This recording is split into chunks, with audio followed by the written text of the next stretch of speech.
Hello বন্ধুরা, তোমরা সবাই কেমন আছো? আর এই তো দেখো, আজকে আমরা যাচ্ছি একটু ঘুরতে। তো ভাবলাম যে আজকে আমাদের শহরটা তোমাদেরকে পুরোটাই দেখাবো। তো এই যে আমরা এখন কিন্তু বাড়ি থেকে রওনা দিয়েছি। তো আমার মেয়ে কিন্তু অটোতে কান্নাকাটি শুরু করে দিয়েছে। তো তাকে আমি বললাম, তোমার কি সমস্যা? তো ও একাই সিটে বসে মানে যেতে চাচ্ছে। তো আমি ভাবলাম যেহেতু ছোট মানুষ পড়ে যেতে পারে, তো একদমই কথা শুনে না। তারপর ওর বাবা একটু রাগ করলো, এই জন্য ও আবার কান্নাকাটি। তো এই যে দেখেন, একটা বিল দেখা যাচ্ছে। এই বিলটা কিন্তু বিশাল বড়। আর এই বিলে হচ্ছে বেশিরভাগ মুরগির খামারই থাকে। আর কিছুক্ষণ পরে কিন্তু একটা রেস্তোরাঁ চলে আসবে। তো এরকম গ্রামের ভিতরে যদি রেস্তোরাঁ থাকে, তাহলে আমাদের কিন্তু আর সবসময়ই শহরে যেতে হয় না। আমরা এখানেই মাঝে মধ্যে যাই হোক আর কি, রেস্তোরাঁয় যেগুলো তৈরি হয় সেগুলো খাওয়ার জন্য আসি।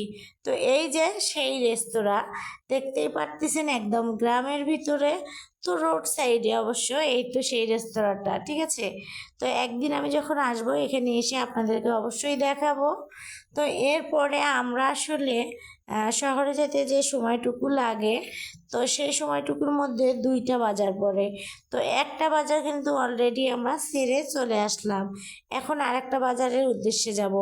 আর এখানে আমার মেয়েটা এখন আমার সঙ্গে অনেক গল্প করতেছে।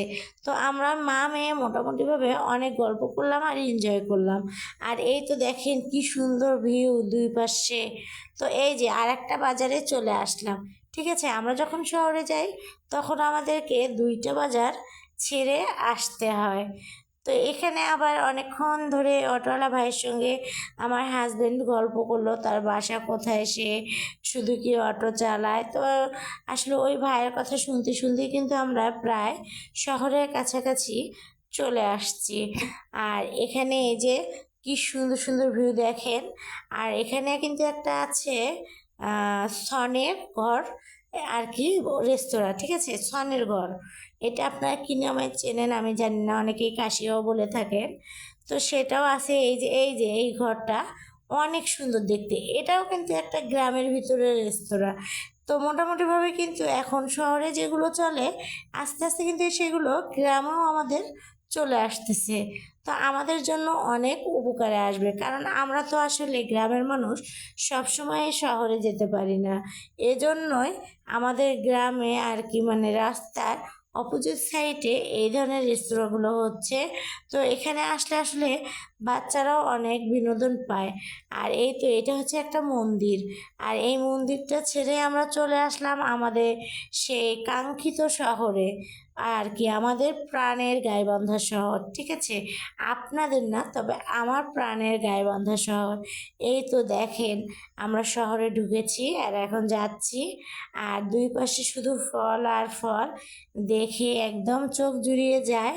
তো এখানে আবার এসে আমরা কিছুক্ষণ জ্যামে পড়ে গিয়েছিলাম। তো এখানে আবার মনে হচ্ছে যে আরও কিছুক্ষণ ওয়েট করতে হবে, যে কতক্ষণ পর জ্যাম সারবে।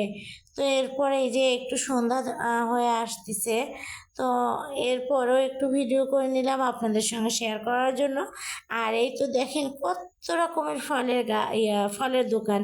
এর আগেও কিন্তু অনেকগুলো ফলের দোকান আমরা সেরে আসছি। তো আমাদের গাইবান্ধা শহরে কিন্তু ফলের দোকানটাই দেখা যাচ্ছে যে অনেক বেশি। তো এরপর সামনেই কিন্তু একটা আমাদের রেল স্টেশন।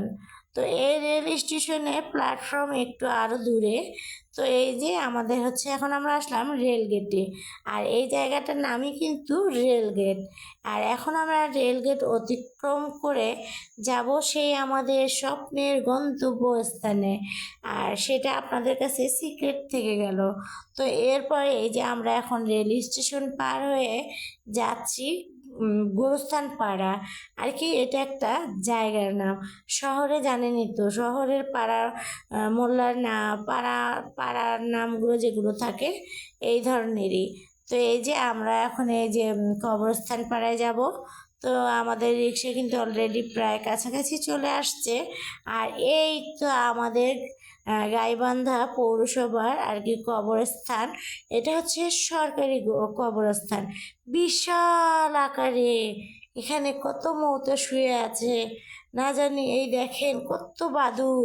আর এই বাদুড়গুলো কিন্তু সবসময় এই কবরস্থানেই থাকে আর সারাদিন খেয়ে বেড়ায়, সন্ধ্যা হলেই তারা তাদের নিরে ফিরে আসে। তো এখানে আবার আমার মেয়ে জিজ্ঞেস করতেছে, আম্মু এগুলো কি? তো মেয়েকে আমি বুঝালাম যে এগুলো হচ্ছে যারা মারা যায় আসলে তাদের জন্য গোরস্থান। তো এই গোরস্থানের মেইন গেটই হচ্ছে এইটা। আর এই তো সামনে একটা মসজিদ, আর এই মসজিদটা দেখতে অনেক অনেক সুন্দর। আমার কাছে কিন্তু খুবই ভালো লাগে।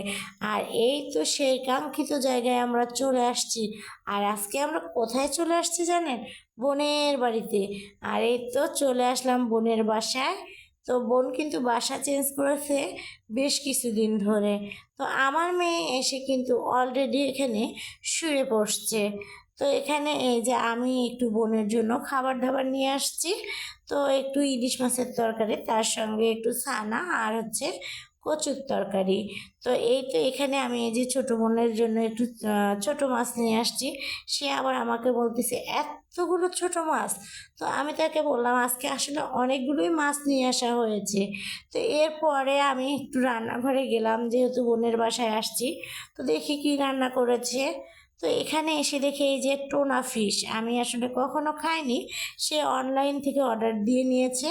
আর এখানে এই যে একটু মুসুর ডাল দিয়ে বেগুন দিয়ে আলু দিয়ে সবজি রান্না করেছে। আর এই তো তার বেডরুমটা এখনও আসলে ভালো মতো আর কি সাজাতে পারেনি, কারণ সে ভাড়া থাকে আর এক বাসায় থেকে আরেক বাসায় চলে আসছে। তো এই 1 তারিখে সে এই বাসায় আসছে। তো এখনও কিন্তু সব কিছু আসলে গুছিয়ে রাখতে পারেনি, কারণ সে একা কত কাজ একা হাতে করে।